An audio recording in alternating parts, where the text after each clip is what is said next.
Welcome back to another Astrology Breakdown video. I am your host, Beneficus, and of course, joining me today is CicadaCam. Hello.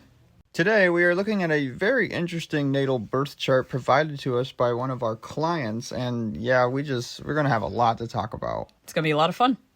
So as usual, we're going to be looking at the chart from an overview, kind of get a whole picture of what we're looking at here and see what stands out initially. Yeah, and although we have been studying this chart already for a couple of weeks or more, we're taking the first look of this very moment and seeing what messages pop out to us. Mm-hmm. Well, the first thing that I noticed about this chart, which is particularly interesting, is that the moon is quite ostracized from the rest of everything. So a lot of the personal planets, such as the sun and Mercury and Venus, are all quite opposing to where the moon is sitting, which would tell me at a first glance that there's this emotional distance between this person's outer experiences and their inward experiences. Oh yeah, I think I see exactly what you mean, because you have all these planets that are sitting here in Taurus and in Gemini, and I see this as how you express yourself, or maybe it's how people see you. But either way, it's like the moon sign, which is like the true you, is something that you keep hidden away. It's something that you keep isolated. Right. So I also have to point out the fact that the moon and your Mercury are sitting in this like nearly perfect opposition with each other. So this is going to speak of struggles between your emotions and how you're communicating those emotions, or maybe how other people are communicating with your emotions. Essentially, you're going to keep running into struggles and like these knots that get in the way that are between your communication and your emotions, your moon and your Mercury. Yeah, I'm not going to lie. When I look at this chart, I see an empath, because this is a water-dominant chart. And so they actually are probably really good at keeping their emotionality almost secluded from others, because they're hiding this gift that they have of empathy, of being able to almost telepathically detect the emotions of others, because they have this ocean of abilities to stay connected with their emotional side. Right, like they just run really, really deep. And with the sun and Mercury being in Taurus, being in that earth sign, they're probably really good at hiding it. Like maybe even people think that you don't have much emotions, but the emotions in you run extremely deep. And like you were saying, I'm seeing strong signs of like being a psychic. I can just see you just reading the emotions, maybe even feeling the emotions off of everybody that you come in contact with. Yeah. Well, I think we are about ready to take a little bit of a deeper dive into this chart now, and let's start getting into the more nitty-gritty details, and let's start with the sun sign in Taurus. Mm-hmm. So first I want to share with you guys something that I wrote about Sun Taurus previously when I was looking at this chart, and then I'll have CicadaCam tell me what she thinks about that when we're done. So here we go. Sun in Taurus, focused on values, centered on Venus, which is love, arts, laws, justice, nature, and balance. Shines in the area of self-building. Seen as a valuable person and susceptible to constantly trying to uphold being seen that way. You make yourself valuable and leave situations where you don't feel valued. When you do feel appreciated, this makes you comfortable and you feel extroverted. But when you're underappreciated, then you feel introverted and prone to seek solitude with plants and animals versus the company of others. Yeah, I actually really like what you've written there, because it really coincides with their Taurus being in the 11th house. So the 11th house has to do with allies, friendships, networking, and connections that move you forward. And so they seek a lot of security and comfort in the connections and allies that they have and that they come across. So with that said, I actually want to circle back to a little bit about what we said in the overview, because again, this chart is dominated by water and emotionality. And so you might actually find a lot of comfort and security in doing things with your hands, you know, like gardening or crafting or being artistic, especially with a lot of these creative implications that you have. You might have more of a need to ground yourself than others do. Oh, yeah. So bringing the focus over to Sun in the 11th house, you know, this really just speaks of a person who makes friends everywhere they go, and they actually have like good luck when it comes to, you know, getting opportunities from other people. Right. And even if your Taurus nature doesn't like it as much, you are actually very proficient when you work on a team with others. You know how to get along when you have to.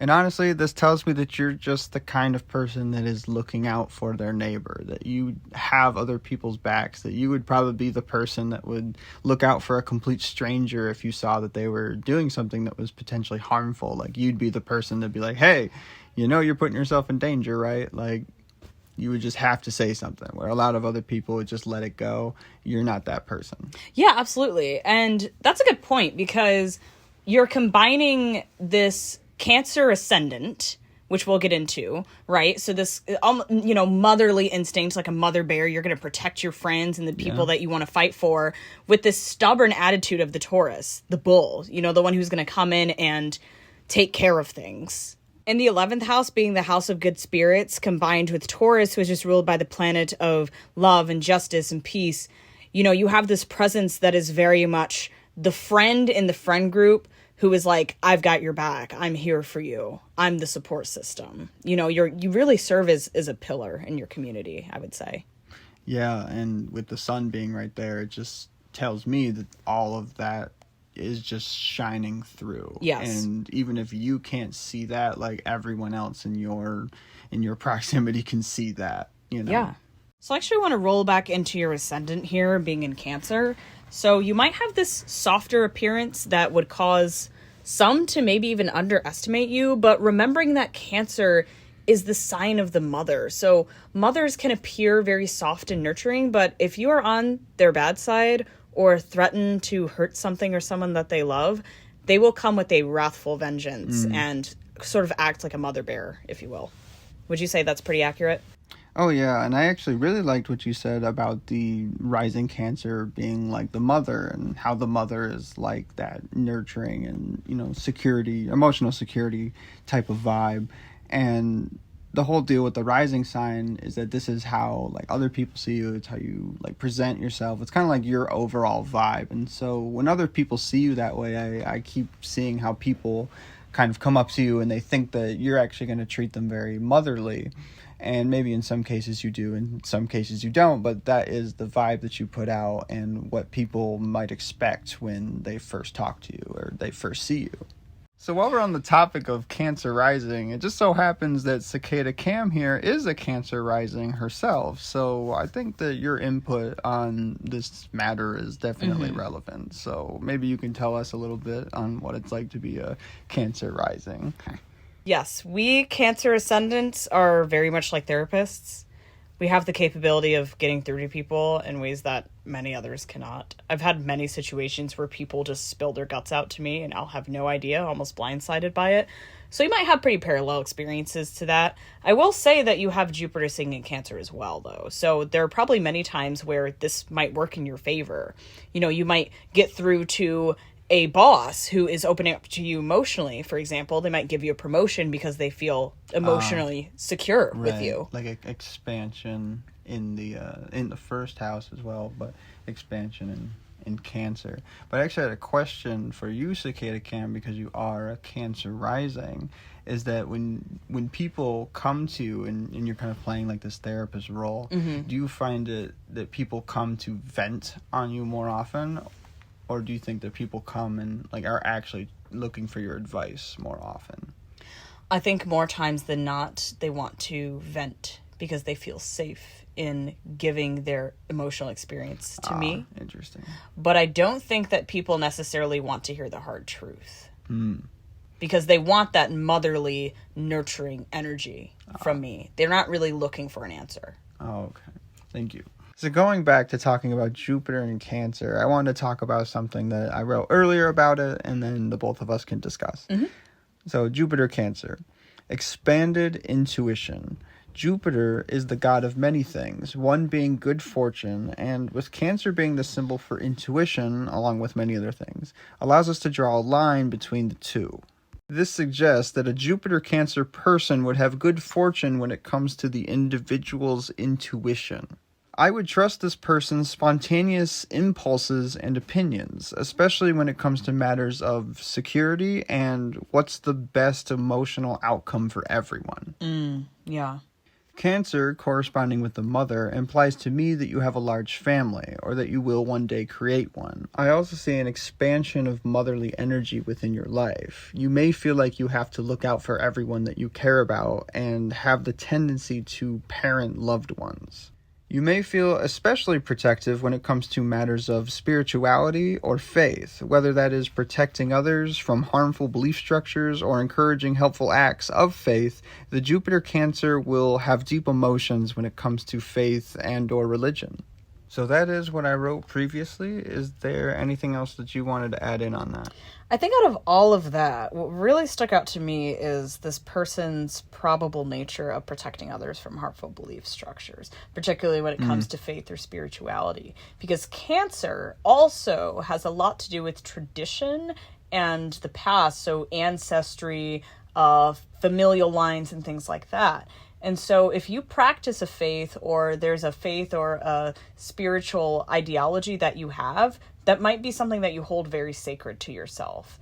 And so you might sort of course correct other people if they are practicing or believing something that might be harmful to them. You're going to say, hey, this is something that I believe and that I practice that is structural in my life, so it might help you out, you know? Yeah, I can definitely see them being that kind of person, or it very likely could have manifested in that way. Mm-hmm. So personally, I feel like it would be a shame to not address the elephant in the room here, this Gemini stellium. So you have Venus, Mars, Saturn, and the North Node all sitting in Gemini. Isn't that fun? In the 12th house. Oh, wow. We definitely got to talk about the Gemini Stellium, and it's really interesting when you think about how they have a Gemini Stellium in this water-dominated chart, and so we're seeing like an overabundance of air energy and water energy, and those two things are not alike, I'll tell you that right now. Like, certainly not. Like, air is so like logical, like dominant, like it is like masculine thought, like it's very much like problem solving, inventions, and like you know, what do I got to do kind of like thought process. Yeah. Where, you know, water is basically the complete opposite. It's very emotional. It doesn't necessarily see things from like a logical point of view. It sees things from like an emotional point of view. Absolutely. So really focusing in on your Gemini energy here, and what I always tell people that have a lot of Gemini is that they are geniuses, that Gemini is the sign for the genius. And so what does this mean? This tells me that you are a person that has a lot of deep thoughts, that you are a thinker, that you really do figure things out, that you have a high affinity to even be like a scientist, that you want to test things and experiment on things. Like, this is oftentimes like when a Gemini is a young person, like they're a kid, they'll oftentimes be fibbers, and it's not usually because they were actually trying to deceive somebody like the way that adults lie. Yeah. Like a child Gemini fibs oftentimes because they just want to know what would happen. Like, it's very experimental for them. They're just like, well, I could have said this, but I can also say that, so I wanted to know what would happen if I said that. Like, they just see it as another path. Yeah, it's like they want to explore different timelines and see what happens at the end. Very much like the scientific method. Yes. It's very curious. Another thing, too, is that the water and the air, although they are very opposing to one another, I can see you as this scientist in a lab doing experiments, but making sure that everything is cruelty-free, because you have this sense of caring and nurturing behind your curiosity and these experiments that you do in your mind.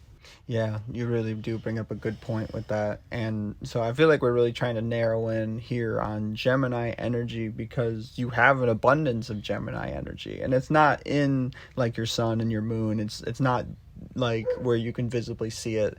And so I feel like it's very important to like really inform you that Gemini is a big part of your personality, and the more you know about Gemini, the more you're going to understand these different parts of yourself. Oh, yeah. So I'd like to narrow in a little bit on the Saturn placement. So this might cause some challenges in your ability to be well-spoken and convey thoughts in a way that others can understand. This can also be you trying to keep your mind under control. You might have a lot of conflicting thoughts within yourself that you have to sort of strike a balance between.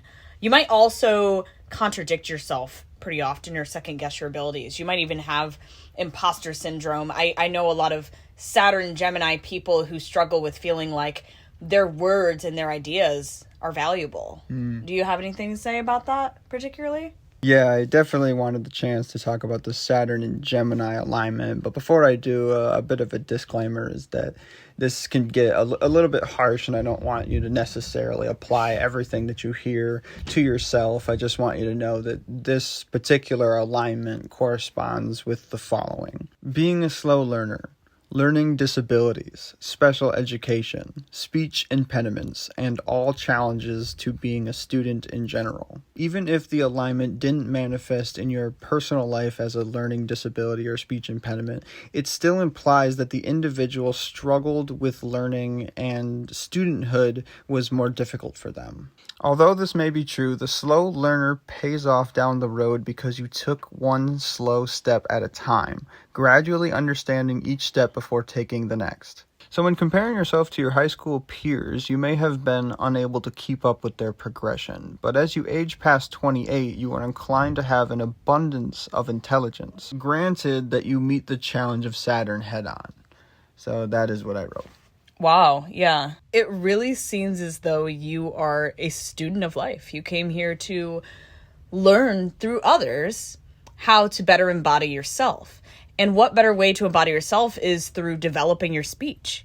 You know, so you might even be caught in instances where you need to be better about public speaking.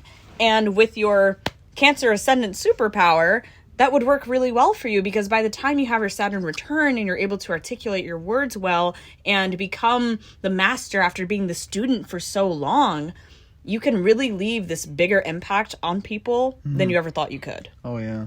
So a lot that we just said about the Saturn Gemini placement, I actually feel like doesn't really apply to this particular person as much, because they have so many other planets and alignments in Gemini to kind of support it out. You know, so if we were looking at a person's chart that only had Saturn and Gemini and there were no other supporting planets, then I would say they were probably far more prone to have those struggles. But you have a lot of other supporting planets, so I actually see it more likely that that didn't manifest in the most negative way. But you know, the challenges of Saturn definitely still apply. Oh, yeah, for sure. I mean, and even though they have a lot of these counterbalancing energies in the chart, for example, Venus is a very beneficial placement to have in Gemini, for sure. I still believe that there is some sense of challenge or persistent hacking away, so to speak, at this issue, which might have to do something with your communication, your speech, and how you get your points across. So I do agree, though, that it may not be as much of a struggle for them. Yeah, because it is Saturn and Mars are both in there, which are kind of like your bad guys. But you got Venus in there, and then also the North Node, but we'll have to get into the North Node another time. So yeah, I think that's all the time that we have. Was there anything you want to add before we end out? No, I think that's pretty much it. I mean, obviously there's so much more that we can talk about, but, you know, if we want to make this recording 3 days long, then we might be able to, you know, get a decent breakdown of the entire thing. Well, thanks for tuning into this. This was really fascinating, and if you're listening to this and you haven't gotten your chart reading done, definitely check out the link in the bio if you're interested, and we will see you next time.